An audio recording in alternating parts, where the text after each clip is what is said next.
Avril, whenever you're ready. There we go. Right. So this morning's topic is how much matzah you have to eat at the Seder.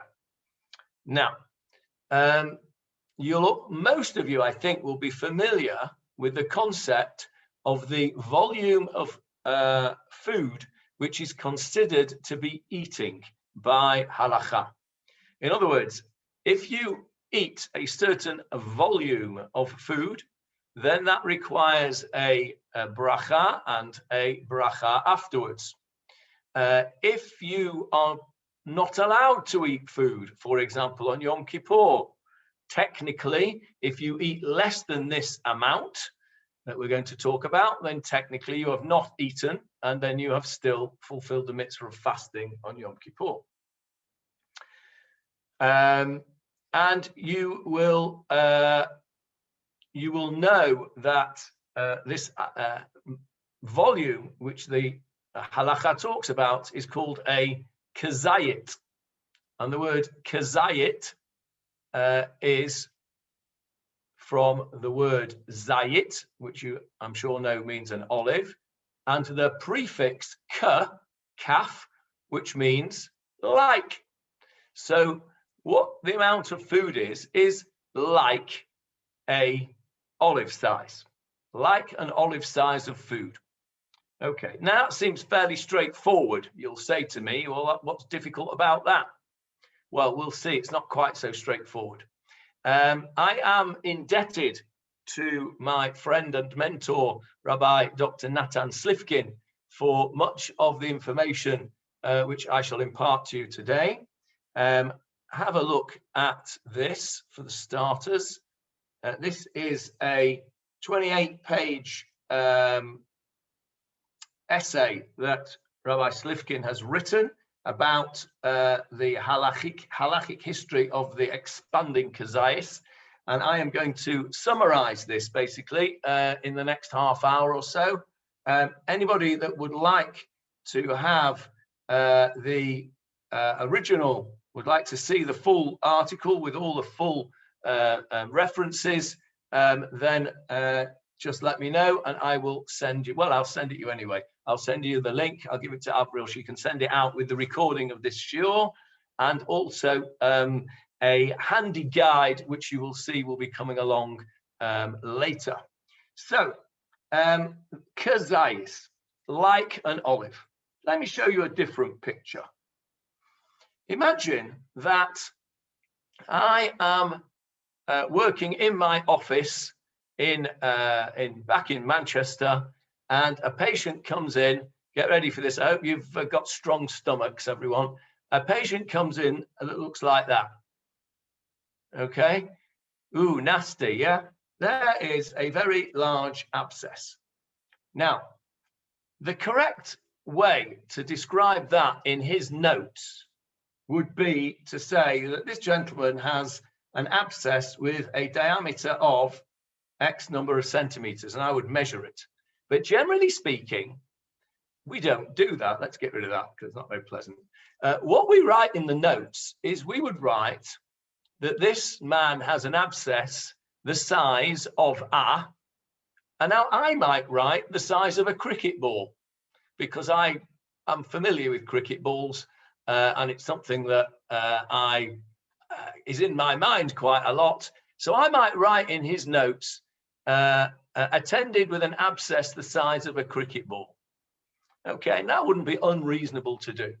The problem is that if this gentleman happened to be from, let's say, I don't know, Moldova, and he decides that he's going to go and have his abscess treated in Moldova, and he takes the records that I've written, and he goes over there and he gives these records to his doctor over there, and the doctor reads, abscess the size of a cricket ball.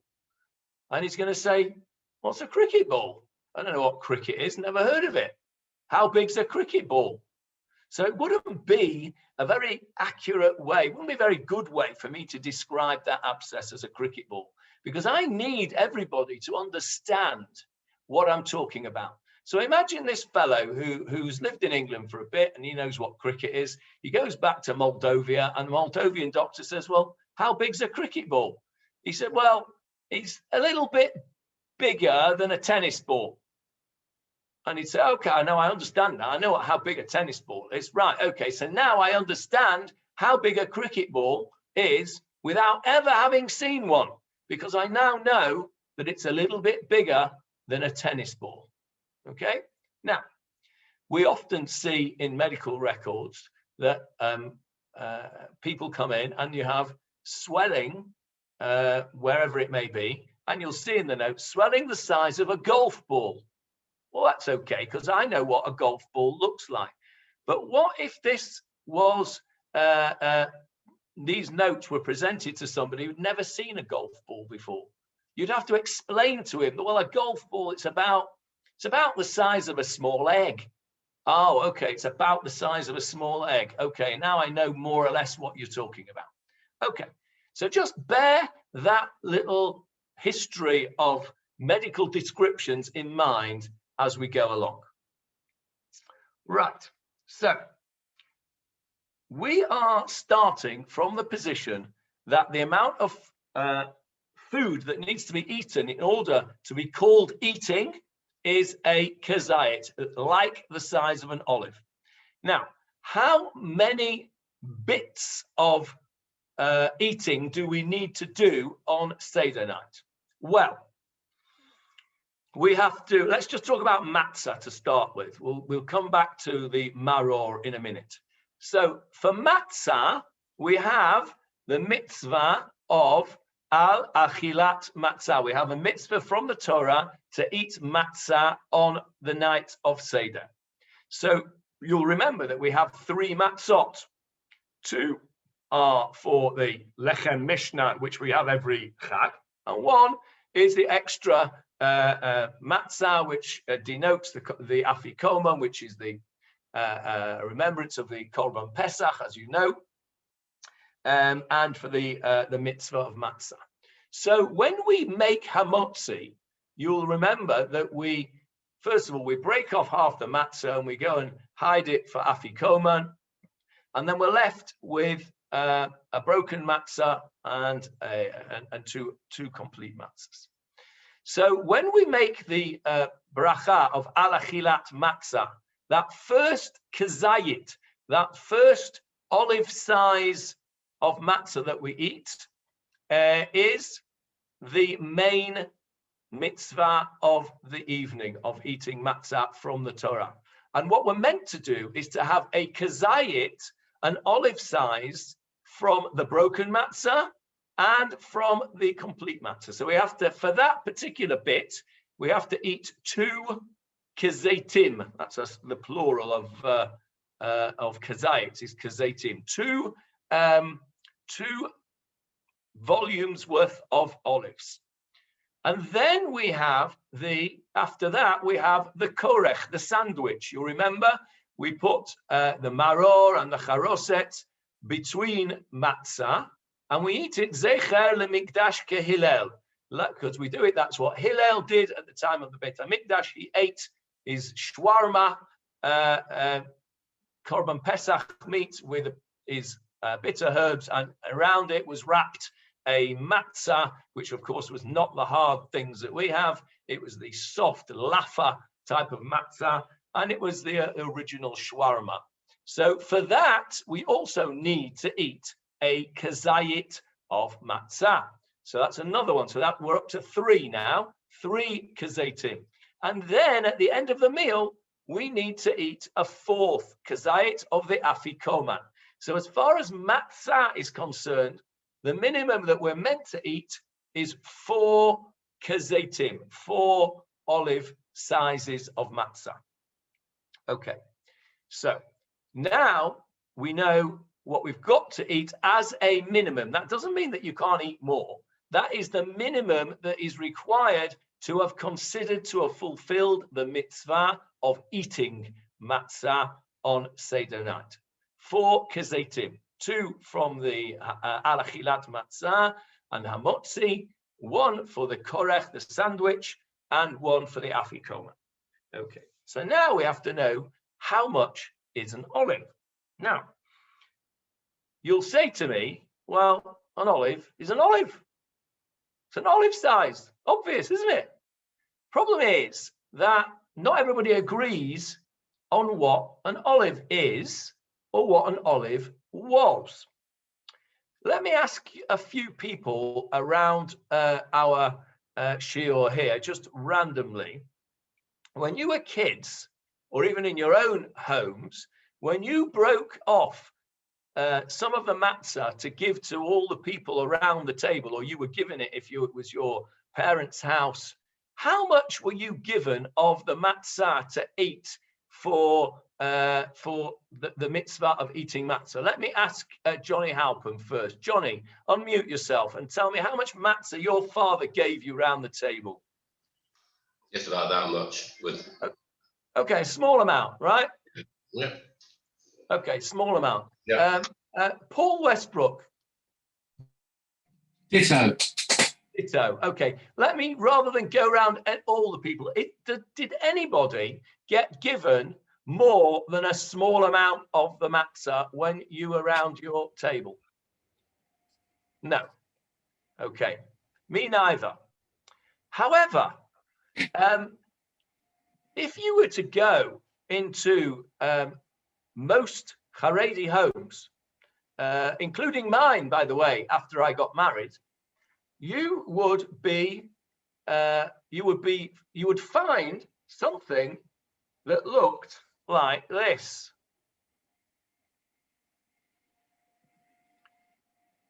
Okay, can you see that lovely colorful chart? Yes, Avril's nodding. You had one of those. Yoni brought one of those home from Jewish Grammar, I'm sure. Okay, so what this is a standard Haredi OU type of chart to tell you how much matzah you need to eat for each of your Kezayit. Now, this is not full size, by the way, because if it was full size, I wouldn't be able to fit it on the screen.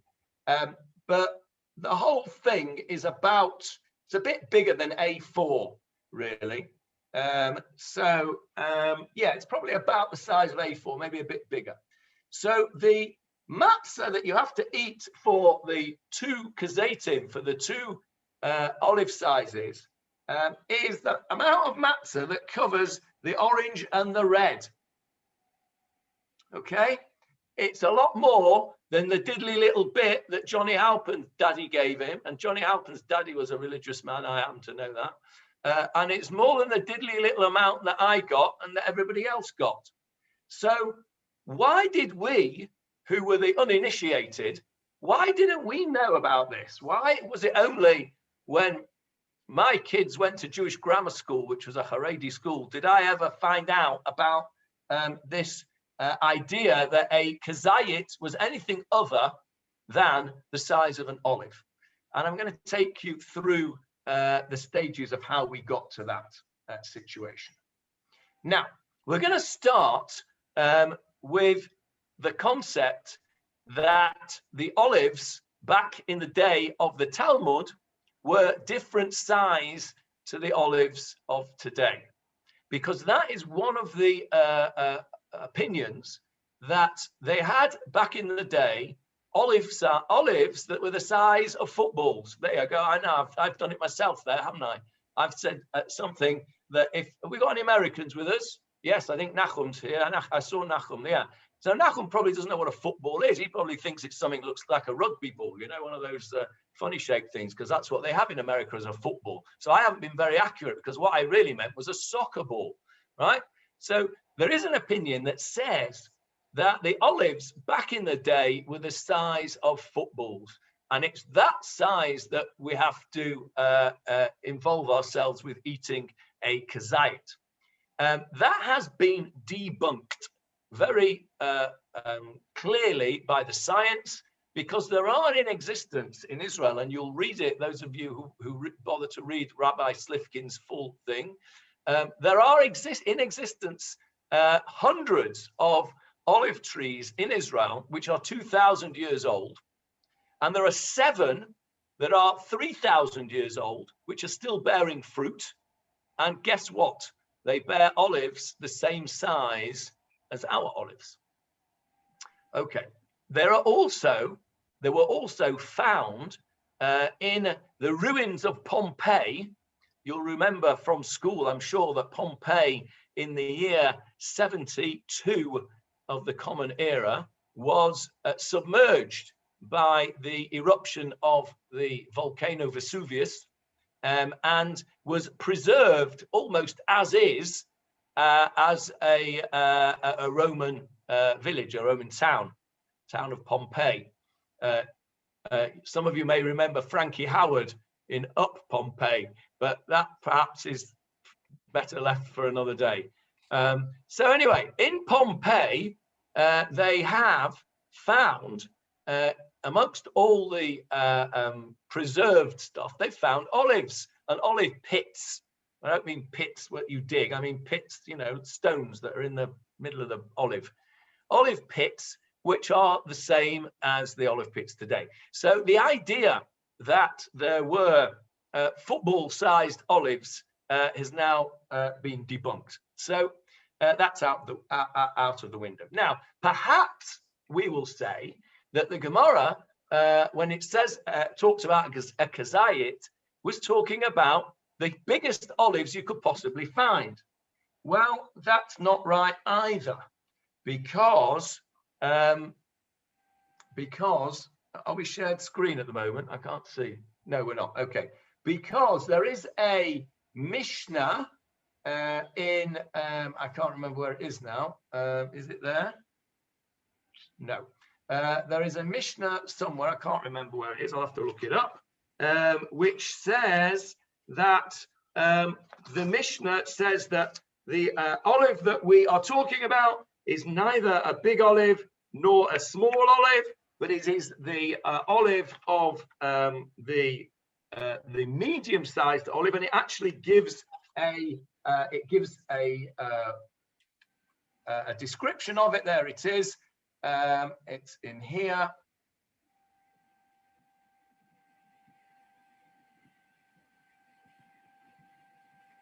There we go. Agori. In the Mishnah, it says the olive that we mentioned is not a big one, nor a small one, but a medium-sized one, and it's called the Agori olive. That's what the Mishnah says. Now, according to the scientists, the Agori olive is today's Suri olive. This is an olive which is, there we go, Suri, S-O-U-R-I olive. And the current volume of a Suri olive is around 4 to 6 cubic centimeters. Archaeological evidence shows that ancient Israel used Suri olives. Researchers have found the pits of various different varieties, and the ancient Suri olive, based on the pit size, had a volume of around 3 cubic centimeters of volume, slightly less than today's Suri olive. So it would seem from the Mishnah that what we're talking about in terms of a Kezayit is a Suri olive.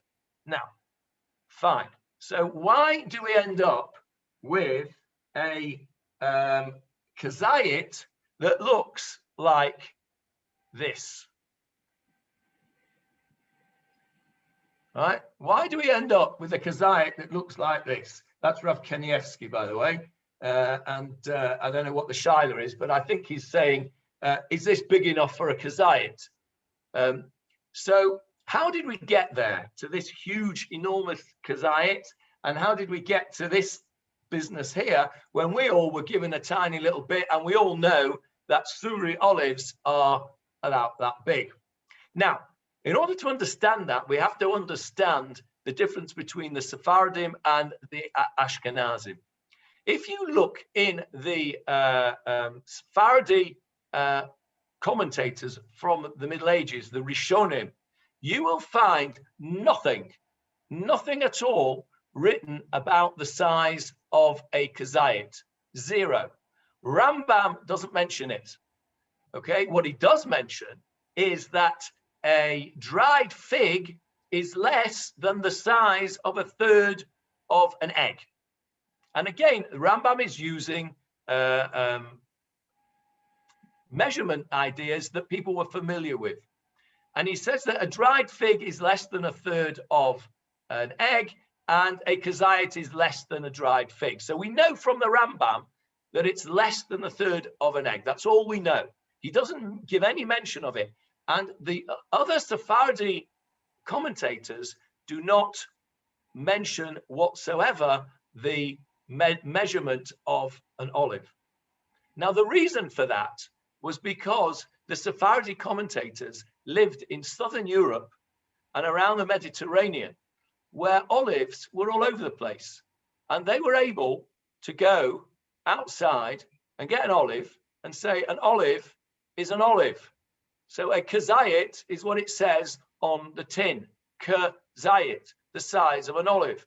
In the same way as when I describe our chap with his abscess as having an abscess the size of a cricket ball, the majority of the people in this shiur would know exactly what I mean, because you will have all have seen a cricket ball. Those of you who come from places where cricket is not played will need to have an explanation as to what a cricket ball is in relation to something that you do know what size it is. And that is where the problem began. It began in Ashkenaz. You remember when we spoke about kitniot, that the problem arose in Ashkenaz, in Provence, in the 13th century. We spoke about that. Now, the Kezayit problem also began in Ashkenaz, in Northern Europe, because in Northern Europe, the climate does not sustain olive trees. These people didn't know exactly what an olive was. They'd never been out of Northern Europe. There was no Wikipedia, there was no internet, there was no Google, there were no books there in the Middle Ages to show them what an olive was. Olives do not, interestingly, olives do not feature at all in any German cookbooks from the Middle Ages. Even olive oil, which was known, features very, very little. The reason being it was very, very expensive. It had to be imported. But olives do not feature in any German or even Northern French cookbooks from that time. They just were not known. So the Mefarshim, the rabbis of Ashkenaz, said to themselves and to their followers, well, we have to eat a Kezayit. So what is a Kezayit?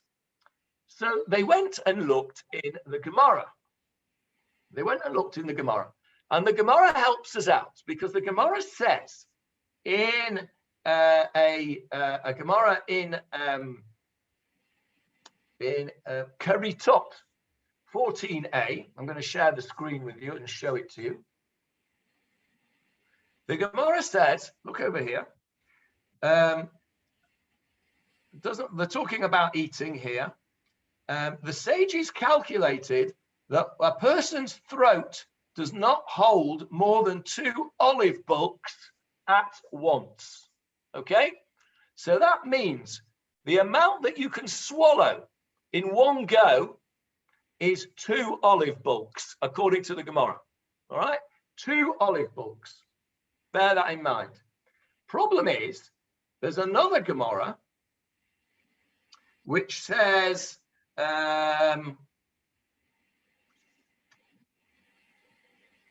there's another Gemara, can't find it now, that says that the esophagus of a human being can accommodate an egg, 1 egg.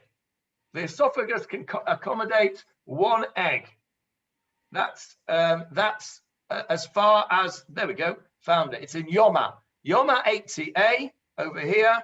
The esophagus cannot hold more than the volume of a chicken's egg. All right. So now we've got 2 different Gemaras. One that says a man's throat can hold 2 olive sizes, and another Gemara that says the esophagus cannot hold more than the volume of a chicken's egg. So the rabbis who had never seen an olive in Ashkenaz said to themselves, well, okay, we can now work it out, can't we? Because we know what a chicken's egg is. We know that a chicken's egg is a chicken's egg. We know what that size is. Now, if a throat can hold one chicken's egg and it can also hold 2 olives, that means that the olive size must be the size of half an egg, right? That's logical, isn't it? Okay, that's how your maths questions used to be when we were doing it, doing 11 plus, right?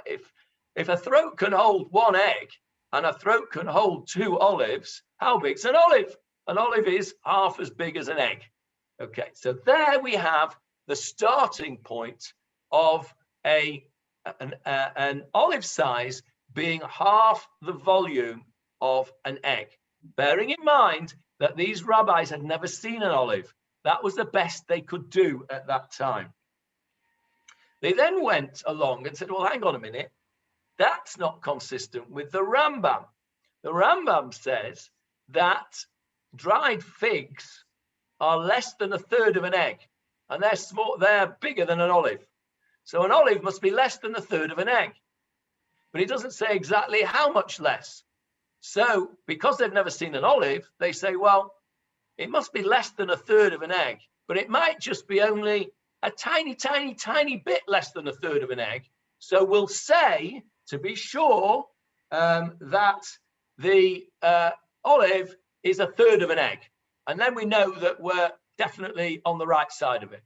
So now you've got 3 opinions. You've got the Sephardim who say nothing, and therefore it's assumed that an olive is an olive. You've got one opinion that says the size of an olive is half an egg on the basis of the 2 Gemaras that I showed you. And you've got another opinion based on an implication by the Rambam that the olive is less than 1/3 of an egg. Well, so is a pinhead less than 1/3 of an egg. But how much less than 1/3 of an egg? Well, we don't know. And therefore, we're going to stick with 1/3. So we've got 3 opinions so far. Half an egg, 1/3 of an egg, and an olive size. Fine. Very good. But there's a fourth one. And that is based on the opinion that eggs back in the day were bigger than they are now. Okay, there's an opinion amongst the rabbis that chickens were laying ostrich-sized eggs, double the size of today's eggs. Now, that again has been debunked by science. Science has shown that actually the domestic fowl of today lays eggs which are something like, take an average egg as opposed to your extra large jumbo eggs, is something like between 15 and 20% larger than the eggs of 2,000 years ago. And that's again been shown by archaeology and by science. However, the halakha doesn't always follow the science, even if the science is shown to be right. And we're going to come back to the halakha at the end. At the moment, I'm talking rationalist, I'm talking science, I'm talking what an olive size is. So we have then, because there is an opinion that says that eggs of the Talmudic time were twice the size of our eggs, that would mean that if a Kezayit is half of a Talmudic egg, it must be the size of a whole egg of ours, because a Talmudic egg was twice the size of ours. So now we have 4 different opinions. We have an opinion of the Chazon Ish, but I'll come back to the Chazon Ish in a minute. The Chazon Ish, who everybody knows has the biggest shiur, the biggest size, he says that the size of an olive, the volume of an olive is 50 cubic centimeters, okay, which is the size of an average today's chicken egg. So according to the Chazon Ish, you have to eat 50 cubic centimeters for each Kezayit. And I'll show you how much that is in a minute. According to the Mishnah Brura, that's the Chofetz Chaim, he says you have to eat half of an egg. He doesn't go along with the double the size. The Talmudic egg was double the size, but he says we have to go with the opinion that says an olive is half the size of an egg. Even though the Chofetz Chaim, who lived in the 20th century, will have seen an olive. He died in 1933, and in Eastern Europe, he might not have had one in his garden, but he will have seen an olive. He will have known what it looked like. But nevertheless, he says half an egg, which is around about 25, 27 cc's, according to his calculation. There's another opinion. Hang on, Johnny, I'm going to take questions at the end. Another opinion that says it's a third of an egg, like the Rambam says. Well, actually, that's not what the Rambam says. The Rambam says it's less than a third, but there's an opinion that says we don't know how much less, so we're going to go with a third, and that is that amount is about 17 cc. And then the fourth opinion, which is the rationalist opinion, is that an olive, a Kezayit, is actually a Kezayit, which is about 5 to 6 cc. So you can see that you have a differential between the opinions on how much you have to eat for each Kezayit. Remember, we have to have 4 of them. For each Kezayit, there's a differential of 10 times, 1,000%, right? Those that go according to the an olive is an olive approach will eat 5 cc minimum. Those that take the Chazon Ish Shia go for 50 cc, 10 times more. Okay, fine. You take whichever one you want, and we'll talk about how you're going to decide what you do in a minute.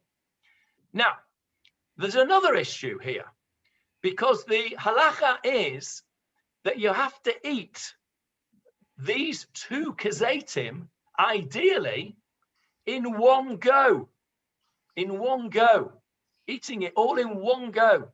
Ideally to all be chewed up, and ideally all to be swallowed all in one go.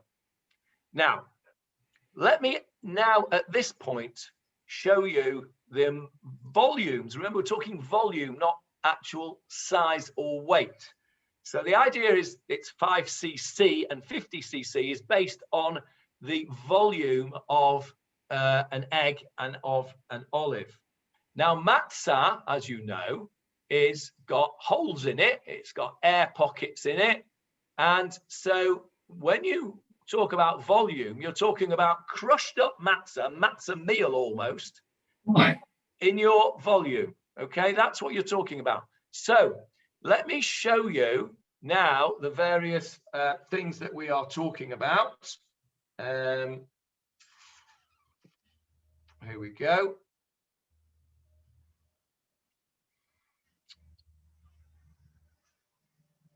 Here is a handy Kezayit Kezayit chart, okay? Not the standard one that you used to get from the bookshop on Ashbourne Grove, but this is the Kezayit version, okay? Now, if you have a Chazon Ish shiur, if you follow the Chazon Ish, you have to eat a volume of 50 cc, which is a matzah and a bit of a standard machine matzah for each Kezayit.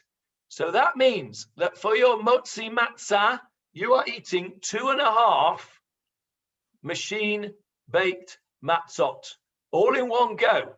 Ideally, all shoved in your mouth, chewed and swallowed in one go, which clearly is not possible. Okay, and so you either have to say the volume is incorrect, or you have to say, well, it can't be done all in one go. And so then you can go to the more lenient time, which is what's called kedei achilat pras, the amount of time it would take to eat a certain amount of food at halachic time. And that varies depending on whether you take the strict view, 2.5 minutes, or the lenient view, 9 minutes. So if you wanted to be the most machmir, the most strict that you possibly could, you would have to eat 2.5 matzot in 2.5 minutes in one go. That's the Chazon Ish shiur. Okay, let's go to the Mishnah Brura. Mishnah Brura says half an egg volume, about 25 cc. It's just over half a machine-baked matzah. Okay, just over half a machine-baked, average machine-baked matzah. And the timings remain the same. In 2.5 minutes, well, ideally all in one go and swallowed, but halachically 2.5 minutes or up to 9 minutes if you take the lenient view. Take the opinion, which is 1/3 of an egg. That was the best picture I could find, actually, for 1/3 of an egg. But it's about 17 cc, and it's half a matzah, half a machine-baked matzah. Again, the timings remain the same. And if you wish to take the rationalist view and the view of the Sephardi Rishonim, who make no comment whatsoever about how much matzah you have to eat because they knew what an olive was. An olive is an olive is an olive. That is how much you have to eat. The size of, well, actually, it's just less than the size of a credit card, 4 to 6 cc, 1/10 of the Chazon Ish shiur.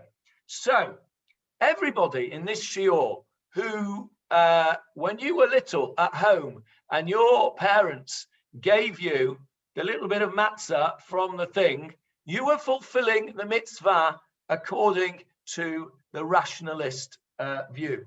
You were not fulfilling the mitzvah according to pretty much all the Haredi Ashkenaz poskim. And even Rebbe Ovadia Yosef, who you would think would be going along with the Sephardim, even Rebbe Ovadia Yosef follows the Rambam and says 1/3 of an egg, and that's over here a half a matzah. Now, you're going to say to me, well, okay, there is obviously a lot of halachic discussion about this, and there is. What should we do? What should we do? And there is, I just want to read to you a simple answer from a man called Rabbi Akiva Yosef Schlesinger, who wrote a book called Tel Talpiot, and he lived in the 19th century and died in the early 20th century, 1922. And he wrote like this: the measurement of an egg is not found in the Torah. Rather, it says, quote, a land of olives, Eretz, Zayit, Te'ina, Rimon, and all that stuff. The 7 kinds mentions olives. And all its measurements are like olives. And this olive was only rated by the measurement of an egg for those who did not have olives, but not for us who see the olive in front of us. There is no need to push aside the ikar for the tafel.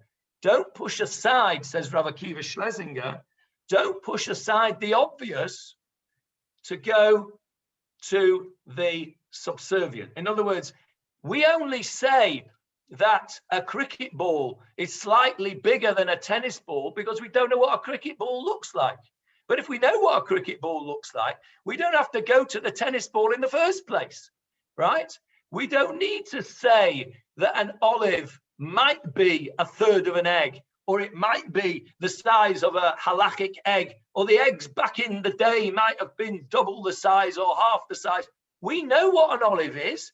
An olive looks like that. It might not have those little red bits in it, but that's come out of a jar. But they're still the same size olives. We know that the volume of a Suri olive, a middle-sized olive, is between 4 and 6 cc.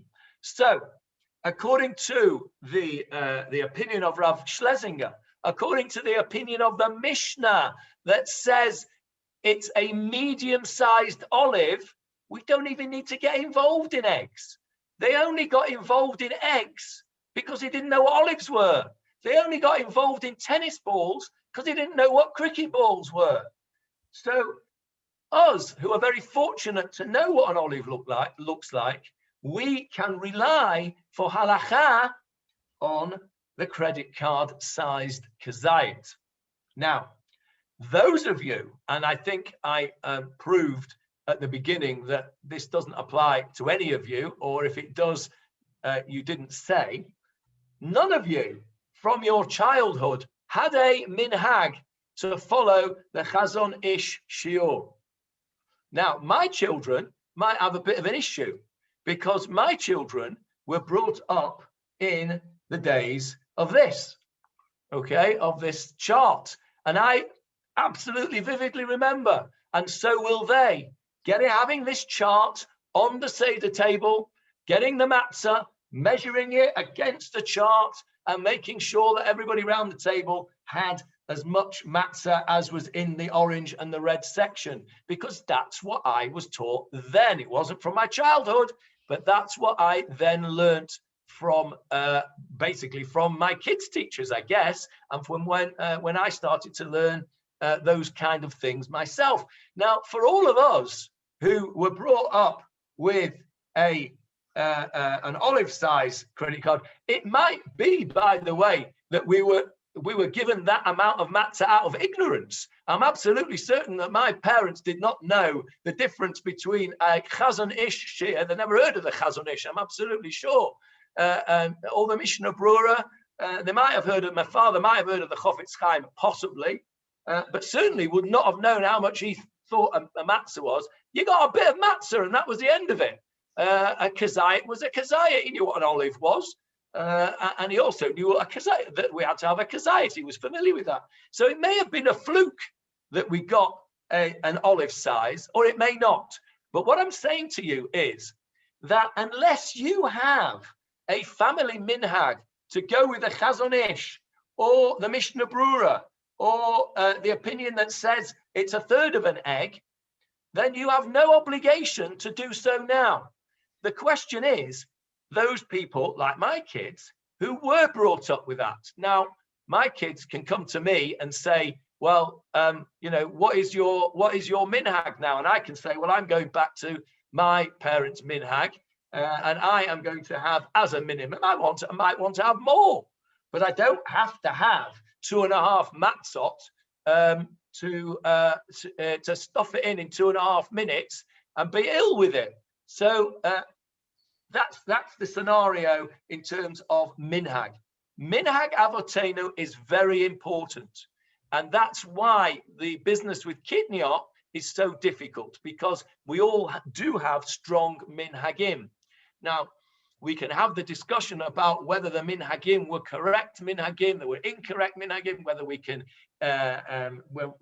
change minhagim, whether we need to have hatarat nadarim to change minhagim, and which and what. We can have that discussion. But here, when it comes to the Kezayit, it is based on a halachic discussion from the Ashkenazi poskim, who did not know the size of an olive and therefore had to work it out for themselves. And this was the best that they could do, given the information that they had available to them. Now, once they had made those psakim, they didn't change it because, as it were, the halacha became canonized for them. But that doesn't mean necessarily it was canonized for us. So I am not suggesting to anybody whose minhag it is to have a Chazon Ish shiur that you change your minhag. If you want to change your minhag, go and speak to your rabbi and see whether that's appropriate for you to do it. But what I do say is, those of you who did not have a minhag to have a Chazon Ish shiur or even any of the others, and you want to know what the rational approach is, how much do you have to eat? I will tell you exactly what you have to eat. What you have to eat is what it says in the Gemara. And the Gemara says you have to eat a Kezayit. You have to eat something like the size of an olive. And there it is, the size of an olive. So that is a very, very rapid whistle-stop tour through the history of Kezayit. Avril will send out to you this little handy Techelet Kezayit chart. Anybody who would like this one can request it specifically, and I will send it to you. Anybody that wants to, who intends to eat that amount of matzah as a Kezayit, then I will send round to you a cure for constipation on Chol Hamoed Pesach, because you will need it. There we don't need to see that. Thank you very much. And if any of you who would like to have this, maybe I'll send it out anyway, and you can read the full details of Rabbi Slifkin's excellent work, including hundreds and hundreds of references, so that you don't have to take my word for it or even his word for it. His work is completely and thoroughly referenced. At the bottom of each page there are loads of footnotes and references, as you will see. So that is the amount you have to eat for a Kezayit of matzah. In terms of maror, you also have to eat a Kezayit. Now this is a problem depending on what kind of maror you eat. Because if you eat pure horseradish, right, you have to eat 5 cc. Imagine you have to eat a chazon ish shiur. Let's go back to the chart, right? This is the maror, the entire area enclosed by the blue border of leaves, okay? That's if you're using leaves of lettuce. If you're using stalks, then you need the green area. Now, imagine you're using proper grain. Imagine. See the chart, Johnny. We can't see the chart. Oh, you can't see the chart. Sorry. Let me show the chart. Thank you. There it is. So if you're eating leaves of lettuce, according to the chart here, you need the yellows, you need the blue section, the whole lot. The stalks, if you're using stalks of lettuce, they're like the hard bits, then you need the green bit. Now imagine that you're eating grain, horseradish root. You've got to eat, even according to the heresy of Techelet, right? You've got to eat an olive size, right? An olive size of a big chunk of horseradish, the size of an olive. That's going to be quite tough to eat. So I don't recommend it, because what you'll end up doing is not eating it, and then you will not have fulfilled your mitzvah of maror. You have to have a Kezayit, and even the smallest Kezayit is the size of an olive, the volume of an olive. So what many people do is they will take a couple of leaves of lettuce, 2 sort of medium-sized leaves of lettuce. If you crumple it all up into volume, is well over the Kezayit of a credit card. If you want to go with even one, if you don't like lettuce and you can only stomach 1 average leaf, that is probably okay as well. I recommend to you that you put a little bit of horseradish in the middle, because then you get the taste of the bitterness, because actually lettuce isn't really very bitter today, is it? It was back in the day, and if you leave it in the ground long enough, apparently it's bitter even today. So which is why we can use it for bitter herbs. But the idea is you're meant to feel a bit of bitterness. So I don't recommend that you use a Kezayit of horseradish, because you won't finish it. And then you've got to do it again for korech, for the sandwich. You won't finish it and you'll not fulfill your mitzvah, and it's an important mitzvah. So I recommend you take 1 or preferably 2 leaves of lettuce, put a bit of horseradish in the middle, and eat that. You will have fulfilled your mitzvah of eating the Kezayit with the 2 leaves or even the 1 leaf of lettuce, and you will have got the flavor of the bitter herbs from the horseradish that you put in the middle. So that's what I recommend for the Kezayit of that. Now, of course, there was another Kezayit at the Seder, which we don't have, which is the Korban Pesach. And that is represented at our Seder by the Afikoman. So the Afikoman, you also have to have a Kezayit of Matzah, by which time, remember, it's the last thing you eat. You've stuffed yourself with the kneidlach and everything else that you've eaten. And I doubt very much you want to be having a chazon ish of matzah at the end of the afikomen. And I will just finish with a story. I told you a story last week about my wonderful grandmother and the Passover cake in Shrewsbury. I'm going to tell you another story now of that same wonderful grandmother at our Seder. In our Jewish grammar days, when I was using this matzah guide, we'd had our meal. Grandma was at the Seder, and we had a sumptuous feast, and we were giving out the afikomen as you're meant to do before benching. And I got out my chart and I measured out. I think we were probably using chazon ish here because we were dead from. And I gave Grandma this enormous piece of matzah, and she looked at it and she says, "You've got to be bloody joking." And you know, she was right. She was right. We should have been joking. So yeah, if you want to be for the afikomen, I recommend that you can at least for the afikomen go to the credit size card Kezayit. Okay, that is a whistle stop tour through Kezayit. I'm going to stop and open up to questions. Howard's had his hand up for ages. It's probably aching now. He wants to put his hand down. I'll go to Howard and then Paul and anybody else after that. Howard.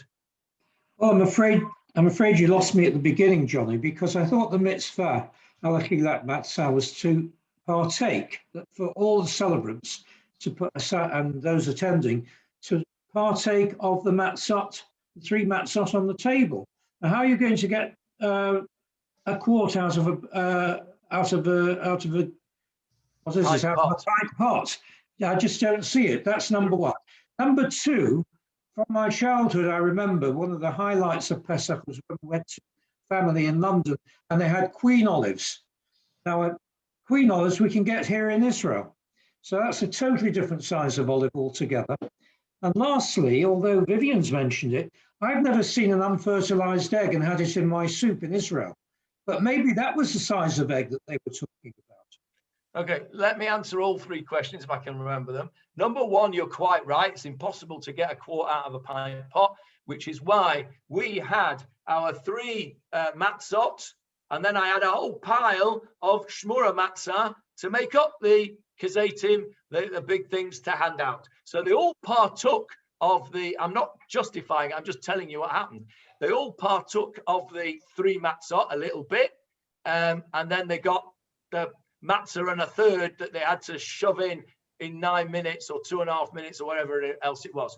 Number 2 point, what was number 2? Oh, queen olives. Well, that's why I showed you the Mishnah that said we're not talking about queen olives, we're talking about medium-sized olives, which was the Igori olive, which is today known as the Suri olive.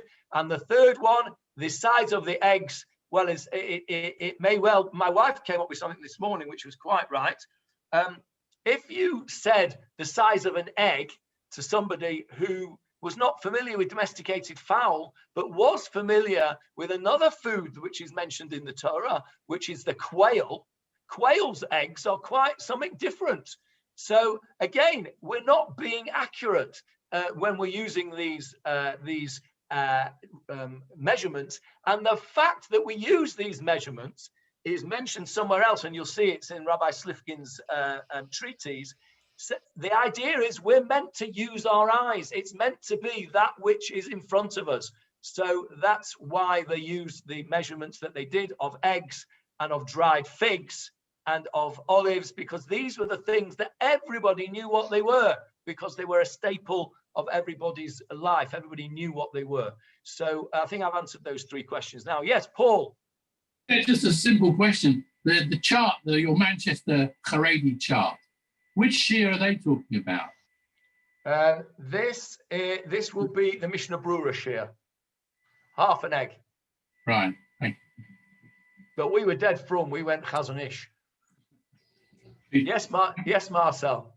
It's not quite about the Zayit. It's about what you started with when you said about the selling of the chametz and where it is. Now, one thing that troubles me with the system in Israel, and it has done for all the years I've been here, is when you go to sell the chametz, they want to know where it is. Now, it's all very well to say it's in the kitchen cupboards, or in a kitchen cupboard, or in a machzan, but you're being too specific there, and I don't like it, because there could be some in another area of your house, and which, if you're having to specify exactly where it is, you're not covering the selling of that. So you're retaining some chametz which you haven't sold. Okay, I'm smiling because with the greatest of respect, which I do have for you, Marcel, as you know, you've got the thing completely and utterly upside down. Right? Now, let me explain what I mean by that.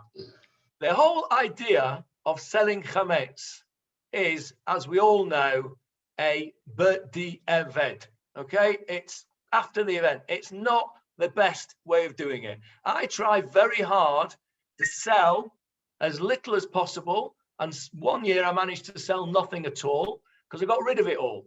The idea is we're meant to get rid of all our chametz. Now, you will not find anything in the Torah about selling your chametz. You have to get rid of it. Now, back in the day, there were no fridges.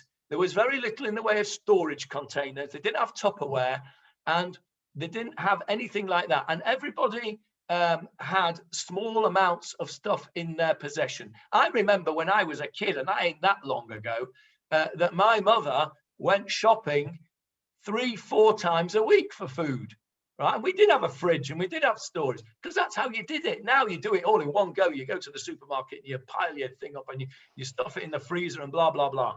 Back in the day, there was no storage of food. So what you did was you knew Pesach was coming. You made sure that you ran down your stocks, and the last little bit that you had left over, you burnt it. So where did all this selling of chametz come in? It all came in. If you want to see a full detail of it, go to last year's shiurim. I think Avril has sent out all the links to all last year's shiurim. If I'm not mistaken, it's on shiur number 1 of last year. I go into the whole detail of how selling of chametz came about. But very briefly, it came about for those people who later on in history had factories which had chametz in them. Maybe they were breweries, or they were distilleries, or they were bread factories, or whatever. And it would have caused an enormous loss to have thrown all this stuff away. So the rabbis came up with a bit of a trick that said, well, you can sell it to a non-Jew for the duration of Pesach. And it was a proper sale. Now, then, since we now have a situation where not only factory owners have a certain amount of chametz, I've got a friend in Manchester who's got in his house a collection of whiskey, which is worth about £100,000 or more. Now, he can't throw that away, Erev Pesach, so he's got to sell it because it's a huge loss. So the idea was, it was a b'di'eved, it was a, okay, well, we've no choice but to bring this in idea to sell the chametz. But it has to be a real sale. Now, if I come to you, Marcel, and I say, or you come to me rather, and you say, I'd like to sell you something. And I say, well, okay, what are you going to sell me? Well, I'm going to sell you all sorts of bits and pieces. And there might be a half-eaten biscuit underneath my bed that I'd like to sell you. I'm going to say, I'm not interested in your half-eaten biscuit. I don't want to buy it, right? It's not something that I'd ever want to buy. Thank you very much. So the only chametz that you can sell is stuff that you know somebody would want to buy, right? That's the only thing that you're allowed to sell according to the halakha. So that's why it is correct in Israel, what they do. They say, you have to put all your chametz in one place, right? And it has to be proper chametz that somebody might want to buy at a correct price. I'm not saying that it's got to be cheap or expensive, market value. So if you've got a a loaf of bread. You might not want to keep a loaf of bread, but let's say you've got a loaf of bread in your machzan and it's not stale or anything. I might want to buy that, or the local Arab or the local non-Jew might want to buy that, but he's not going to want to buy something that you've forgotten about and not put in the kitchen cupboard, some half moth-eaten bit of chametz that you might want to sell. No, that bits of chametz that are not in your kitchen cupboard or your machzan or wherever it is that you designate your chametz for sale, that's the chametz that you are mevatel. You what's the word I'm looking for? You annul it with your kol chamira. You say anything that I haven't got rid of, i.e. I haven't sold and I haven't burnt, anything that's in my possession, kol chamira v'chamia, and that's why you have to say that in a language that you understand. Anything is annulled like the dust of the earth. So it is correct that anything you want to sell has to be A, saleable, and not something that nobody would want to buy. And secondly, it has to be in a specific place so that the purchaser can come along on Chol HaMoed Pesach and pick up his purchases. Now, if you've sold me something, right, and I haven't paid for it yet, I've given a deposit, I can come anytime I want and get that. And I think I mentioned in the shiur last year, if those of you who listened to it, that there are places that the rabbi takes the goy, the non-Jewish person who's bought the chametz, to somebody's house every year. He chooses somebody randomly, and he goes to their house and he says, "I'd like to have a look at what chametz I've bought. I might want some of it now." "Oh yes, there's a nice bottle of whiskey. I'll have that." And he gives him the 25 quid for the bottle of whiskey or whatever it is, and he takes the whiskey away with him to prove that it is a proper sale. If in your mind it is not a proper sale and you haven't sold it, then you have not sold it. It is not a proper sale, and you have kept chametz of a Pesach, which is a very serious offense. Where's the pence here? Killer. I don't know if that was meant for me, but I didn't understand it. If it was, we'll have to ask you again. So let me just finish what I was saying to Marcel. So Marcel, the fact that it's got to be in a one place is to concentrate your mind on only selling that which you're allowed to sell and not thinking that you're selling something else. And in fact, what you should be doing is getting rid of that one way or another. And then at the end of it, saying, well, if there's anything I've forgotten, I've annulled it. Okay. Very good. Thank you. Thank you. Very clear. Okay. Any other questions? Paul? Yeah, I have to disagree with you. I mean, if you have your chametz in two places, for example, one sort in one place, another, that's pretty specific if you're selling it. But Yeah, also, no, that's not a problem. I didn't say you had to have it in one place. You have to have it in designated place or places. Okay, fine. The other thing is this. You mentioned everything has to be individually saleable. There are such a thing as having to buy a lot. You know, if you want to buy this, you also have to buy this with it. So I can't see why you can't package everything up. This is my package. I can understand you can't just sell one half packet of pasta, as you said, on its own. No one would buy that. But if you say, well, to buy my whole bargain's worth of bottles of scotch and this, that, it comes together with these packets of pasta and so on and so forth, as a job lot, as we call it. Yeah, no, I understand that, but basically, you're then at the whim of the purchaser. Where you going? I'll come with you. I don't want a job lot, but what we are banking on, and this is why we should try and do what I've said, is that we want to make it as proper a purchase as we possibly can. So you're certainly right about the place. It doesn't have to be in one place. I didn't mean that it has to be in either a kitchen cupboard or a machzan. You have to designate where it is. You might have it in 10 different places, but as long as you know that that's where it is, and also it has to be easily accessible, because the guy you might be the one that the rabbi comes to with the chat to pick it up. You've got to be able to give it to him. It's his.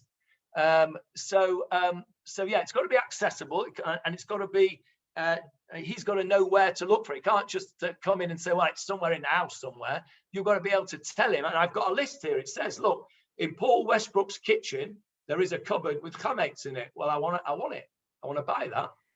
Now the job lot idea, yes, you could argue that's the case. We try not to do that because generally speaking, when you buy a job lot, you don't really want to buy the rubbish. You want the best stuff. But I accept your point about. And following your logic, you couldn't sell it to from Muslim if you're selling Scotch because they're not allowed to have the stuff. It's a good point. Yeah, no, that's a good point. That's a good point. Any other questions? Okay, in that case, then I'll draw it to a close with another little story I'll tell you that happened in my son's shul in Liverpool when he was there. Some of you may have heard this story. Before he came there, there was the caretaker, he was a retired caretaker by the time he got there. This guy was a non-Jewish fellow, he was a single fellow, and the shul was his life. He absolutely lived to look after the shul. And even after he retired, he used to turn up and he used to help and he used to push people in the wheelchairs and what have you, and help around the place. And especially if there was a bar mitzvah, he'd come and he'd be around just to help do things. Anyway, so he was always there. John was always there. Anyway, there was one Sunday morning, must have been a weekday morning, there was a bar mitzvah, Monday or a Thursday, there was a bar mitzvah, and the Chabad rabbi was there at this bar mitzvah, and the Chabad rabbi goes to John, who's obviously there with his kapel on, because it's a shul, but he didn't have tefillin, and the Chabad rabbi wants to put tefillin on John, John the caretaker, and John says, well, actually, I'm not Jewish. And so after the shul, the Chabad rabbi comes up to my son, who was the rabbi of the shul, and he says, is it true? Is it true that John's not Jewish? So Dan said, I hope so. I've just sold him the chametz. So there you go. Right. On that note, if there are any no other questions, we'll call it a day. I'll send out a recording of this. I'll send out the little chart, and I'll send out Rabbi Slifkin's essay. Anybody that's got any other questions, feel free to send them either to me or to the Chelet email, whichever, and I'll do my best to answer them. Shavua Tov. Thank you, Johnny. Shavua Tov. Thank you. Thank you. Thank you. Thank you. Thank you very much. Thank you. Thank you, Johnny. I'm just having a look at the chat to see if there's any questions that I can answer here. Do you know if there are any communal cashering facilities? There are cashering facilities. That was Paul. There are the only ones that I know there are in central Netanya. They always have in central Netanya, and outside the Sephardi shul here in Poleg, there will be Hagalat Kelim. I'm pretty sure it will be on Thursday. I'll find out exactly when it is and I'll let you know. And that, because that's probably be your nearest one. Jonathan, are we gonna have for sure burning of chametz? Yes, we are going to have burning of chametz on Friday morning. Approximately what time morning? Well, it will be straight after davening, because we're going to, although technically, halachically, we can eat chametz and all day on Friday because it's not actually Erev Pesach. What we do is we keep to the times that we would normally keep. So we're going to be burning our chametz before 11 o'clock, so that next year we don't get mixed up and think that we can do it all day long. So even though technically we can get rid of our chametz right up till 11 o'clock on Shabbat morning, the actual ceremony of burning it on Friday morning without saying Kol Chamira is going to be up till 11 o'clock. Okay. Morning, Johnny. Morning all. Morning all. Johnny. Oh, hello, Johnny. Hi. We just finished davening. For those of you that don't know this gentleman, this is Johnny Leitner, and there are two things that I miss very much about Manchester. Not very many things I miss about Manchester, apart from my lovely family, of course. And one of the things that I miss is Johnny Leitner's Hallel on the first night of Pesach. And second. Yeah, but I don't have a second night anymore, so I don't miss that. But I've got your site on second night. Shear of Matzah at the Seder? Or did that come later on, the big I shear? think it came late. I don't remember that. No. Yeah, see, it's interesting, isn't it? Even Johnny like that, who comes from a solid, long-standing Haredi family, not like Nouveaux like us. Even he doesn't remember having this huge shear. No. It all came along. I think it all began in the sort of 70s, 80s. You know, it's anyway.